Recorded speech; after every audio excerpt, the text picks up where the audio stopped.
Welcome to Memory Matters for All Ages, our weekly 15-minute program addressing issues of memory, communication, and cognitive concerns for all ages in this busy world in which we live.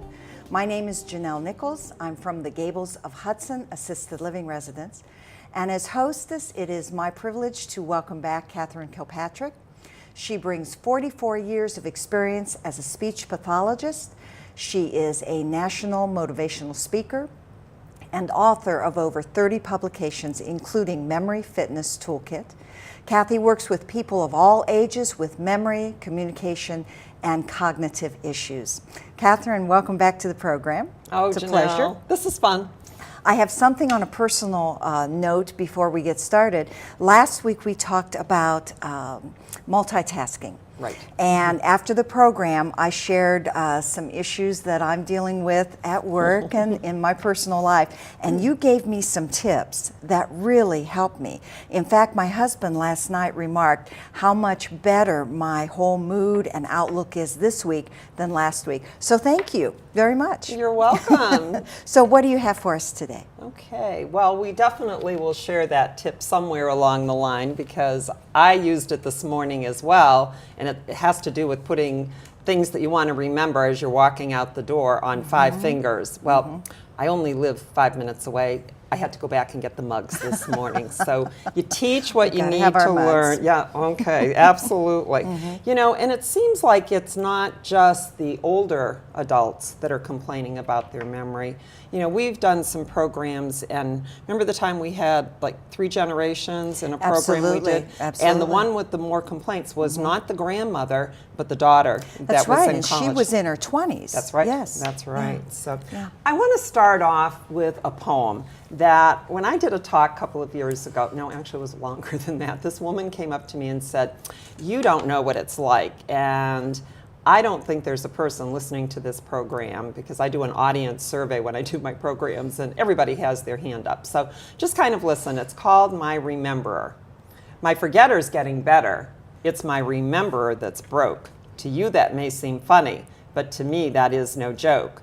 For when I'm here, I'm wondering if I should be there. And when I try to think it through, I haven't got a prayer. Oftentimes I walk into a room and say, what am I here for? I rack my brain, but all in vain. A 0 is my score. At times I put something away where it is safe, but gee, the person it is safest from is generally just me. When shopping, I may see someone, say hi, and have a chat. Then when that person walks away, I ask myself, who the heck was that?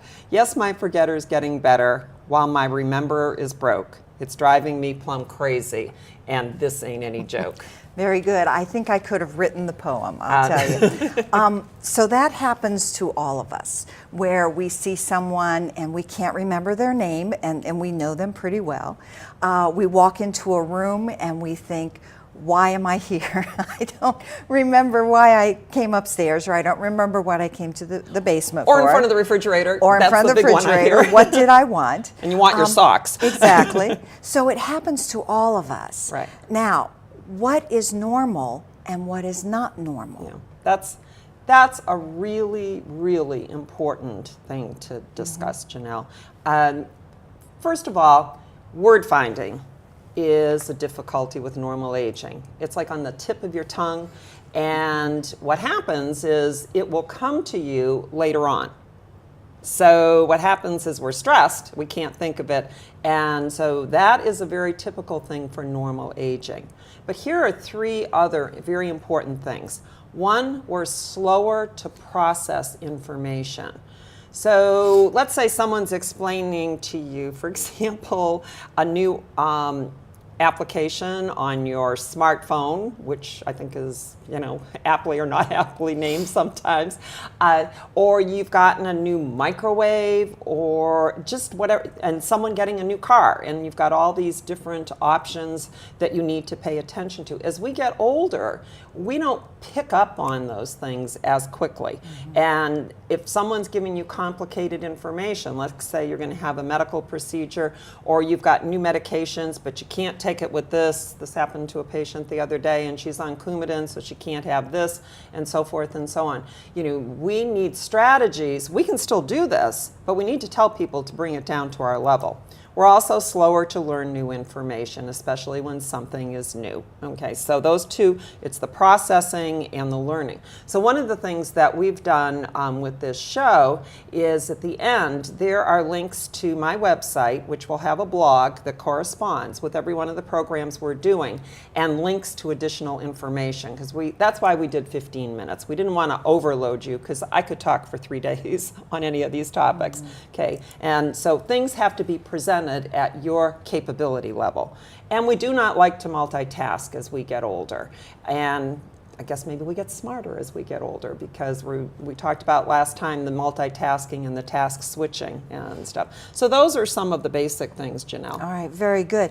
And I find personally the multitasking is more difficult for me. I don't enjoy it like I used to. I used to think, boy, I am just a moving and a clicking on all cylinders today. But I find it more difficult and more of a drudgery. So the tips that you just gave us, these are not exclusive to seniors, correct? Correct. I mean, this is for people of all ages. Well, here's the issue.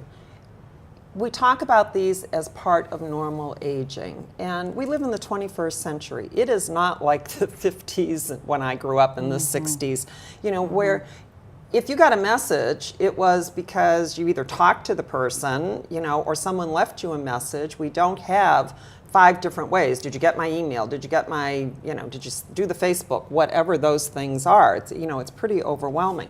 But here's the thing we need to remember. If we're in our 20s, 30s, and 40s, and 50s, which I hear complaints all the time, people who are 20 don't have senior moments, they aren't seniors. But here's the thing, when you're stressed, tired, in pain, except for the word finding problems, you're going to have difficulties in processing, in learning, and in multitasking. So that's pretty much the answer to that question. So good point. I think 2 points that you brought up, society as a whole is not what it used to be. It is technology overload and sensory overload. The other day at my desk, I have a personal cell phone, then I have a Gables cell phone, and then a Gables house phone. They were all 3 ringing at one time. So what suggestions do you have? Kathy, one of my favorite things about you is how practical you make your presentation. So what suggestions do you have for us that we can really grab onto? Okay, I don't have an answer for the 3. You can only answer one at a you time. help me this week. You'll be task switching on that. But here's some things for all of us to pay attention to with regard to memory. And these are just very basics. And there are cornerstones, and in my Walking the Path to Memory Fitness 1 week at a time, we go through all of these. But the most important thing is attitude. I've done talks and people have walked out after me and they go, she doesn't know what it's like. And if you're going to have the attitude that there's nothing you can do about it, get rid of the word senior moment, brain freeze, or others I won't repeat on TV. Okay, Yes. Because you've got this big sign that says there's nothing I can do about it because I'm a senior. That's baloney, pardon me, but I work with people in the middle stages of Alzheimer's disease or a related dementia and give the caregivers strategies to help a person with recall. And in later weeks, we will do some of those strategies as well. So that's important. The other thing is there are over 100 reversible causes of memory loss, and it could be your thyroid, it could be your medications, it could be sleep issues. Some people have sleep apnea, just to name a few. Get a complete physical. So these are ruled out. Depression is an amazingly large percentage of reasons people look like they have dementia, because you can't focus and pay attention, and therefore you don't remember it. And if you're not satisfied with the physical, or you feel like you need more information, call your local Alzheimer's Association in your area and find out the hospitals where they do a geriatric assessment. Okay. That's a good point. We had a friend that we thought was really experiencing some confusion. When we would be in a group and chatting, he would say some off-the-wall things. Well, when his wife finally got him to the doctor, found out that he had a hearing loss. Yeah. And he was faking it. When we would ask him a question, he was too embarrassed to say he couldn't hear, so his answers were kind of bizarre. Yeah, absolutely. That is, I had a friend who got the CPAP machine for sleep apnea hearing aids because her daughter was concerned. She got an assessment and she just celebrated her 85th birthday. I mean, this woman is as sharp as a tack now that she's taken care of those things. So a couple of other things so that we can fit everything in, because this is a program we love to do. We've done it many times. Understand if you are depressed or if you're in pain or grieving, because those certainly can contribute to memory difficulties. I've often had people that I'm working with who have had a major loss in their family complain about their memory, but they're still grieving, so you've got that distraction. And next time when we come across this topic, we're going to get into that in more detail. Here's a couple of other things, folks. Don't skip breakfast. If you put bad gas in a car, guess what? Eventually, it's not going to run very well. You need to have breakfast. I can't tell you how many people I see in their homes who skip breakfast or have something sweet, like a sweet roll and a cup of coffee. You've got to fuel your brain. And the other thing is exercise. Your brain is only 2% of your body weight, but it needs 20 to 25% of the oxygen. So move around. And even if you have limitations, there's a lot of things that you can do so you can increase that blood flow. Very good. Well, Kathy, we only have a couple minutes left, so I want to invite our audience. Make sure you join us next week. Kathy will be talking more about the changes in dementia. Watch at the end of the program for the website information where you can go to learn more about the topic discussed today.